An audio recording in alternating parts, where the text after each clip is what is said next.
Sobre la pobreza, y está con nosotros Federico Arnillas. Él es representante de la Mesa de Lucha contra la Pobreza. Uno de los temas, no somos buenos en disminuir las brechas sociales. Los abismos sociales parece que no lo sabemos hacer.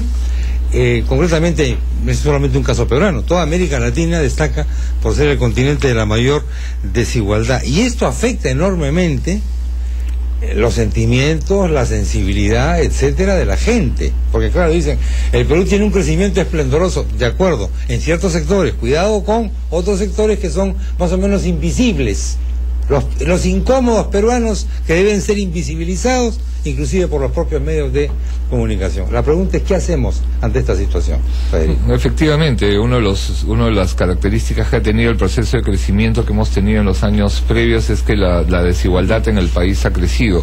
Ahora, eso suele ser un fenómeno típico en varios procesos de crecimiento, ¿no? Es como poner el agua en la olla, no toda el agua hierve a la misma vez, ¿no? Se van calentando de manera desigual. El punto es cómo tienes una estrategia en la cual efectivamente redistribuyes los beneficios del crecimiento en la fase de crecimiento, y cómo en la fase de crisis evitas que la crisis afecte, como tradicionalmente pasa, a los más pobres, ¿no? En el caso de la mesa, esos han sido y son temas centrales de preocupación, y ahí el rol clave es del Estado, porque es el Estado el que tiene esa función de redistribuir el crecimiento o de proteger a aquellos que son los grupos más vulnerables, ¿no? Y ahí creo que ahí siguen estando los desafíos de la política. ¿Sabemos hacerlo? ¿Tenemos instrumentos técnicos para hacerlo? ¿Falta decisión política? ¿No es prioritario? Yo te diría que en estos años, en el marco de la mesa, creo que se han concertado cosas claves para poderlo hacer. No se están aplicando plenamente esos instrumentos. Se han hecho una serie de modificaciones a la manera de trabajar el presupuesto público, que es lo que se llama gestión por resultados o presupuesto por resultados.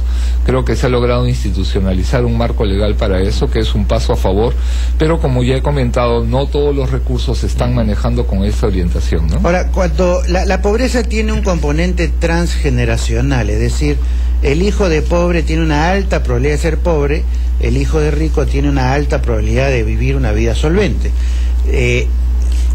Siendo así, si tú le das 100 soles a una familia pobre para que subsista, o un vaso de leche, o un pan para el desayuno, lo que estás haciendo es atender una necesidad de cortísimo plazo para que esta persona no se enferme y se muera. Pero no estás resolviendo el tema de su desarrollo personal, ni tampoco el de la próxima generación, porque los hijos de ellos van a ser igualmente pobres.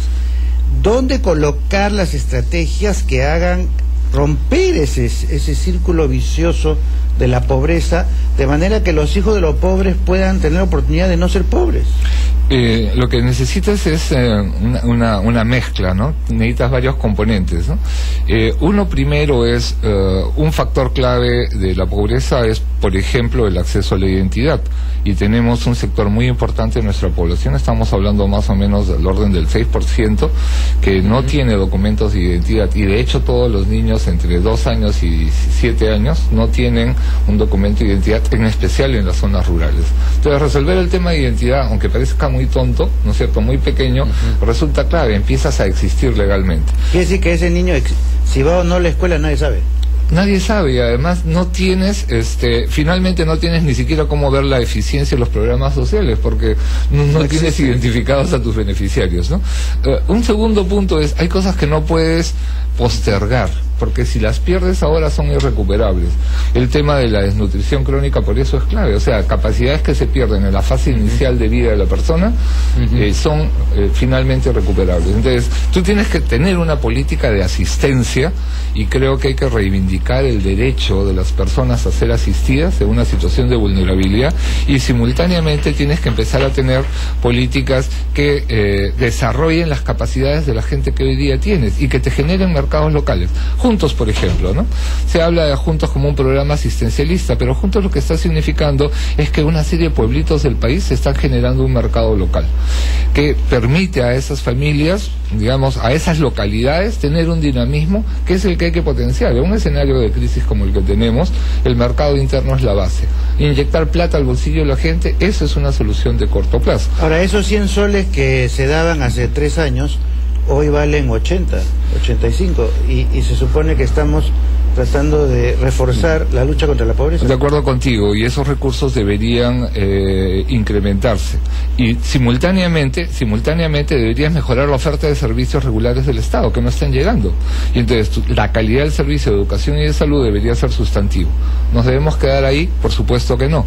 Necesitamos, por ejemplo, una de las propuestas concertadas en la mesa es un programa de seguridad alimentaria y de capitalización de la pequeña producción rural. Eso mejoraría el ingreso campesino, desarrollaría mercados locales y mejoraría la oferta nacional de alimentos. Entonces, ese es el tipo de estrategia que te va generando capacidades. Estoy mirando el tema de la pobreza rural porque es el más duro del país, seguro, pero hay que mirar los más altos índices de nutrición, ¿no? Finalmente, Federico, el año 2009 que está por comenzar, veremos plataformas políticas que digan lo siguiente: señores, me comprometo a bajar 3 puntos la desnutrición durante mi primer año de gestión. Si no bajo 3 puntos la desnutrición durante el primer año de gestión, renuncio, me quito, o ustedes me revocan y me voy rápidamente sin cobrar gratificación. ¿Escucharemos ese tipo de pronunciamientos? ¿Lo dices porque es 28 de diciembre? Sí, previo eso mismo. Previo cambio del jefe del INEI, ¿no es cierto? Claro. Bueno, o no importa, pero el asunto es que hay ese tipo de plataformas. Ojalá que pudiéramos tener. Porque claro, si no, es muy fácil. Ojalá que pudiéramos tener. Hice todo lo posible, las circunstancias no funcionaron, etcétera, etcétera. Federico Arnillas no vino a la reunión, entonces ya lo justifico y digo, es muy difícil bajar la desnutrición, ¿no? Ojalá que pudiéramos tener en la política inocentes en el otro sentido del término. Cambiando, o sea, gente justa, ¿no? Y comprometida. León. Gracias, ese es un Federico. Enunciado aséptico. Aséptico, claro. Técnico, nada más que puro número. Aunque somos malos en matemáticas, por eso se explica el problema educativo del país. Federico, muchas gracias. Mario Guamán ya está con nosotros. ¿Qué tal, Mario?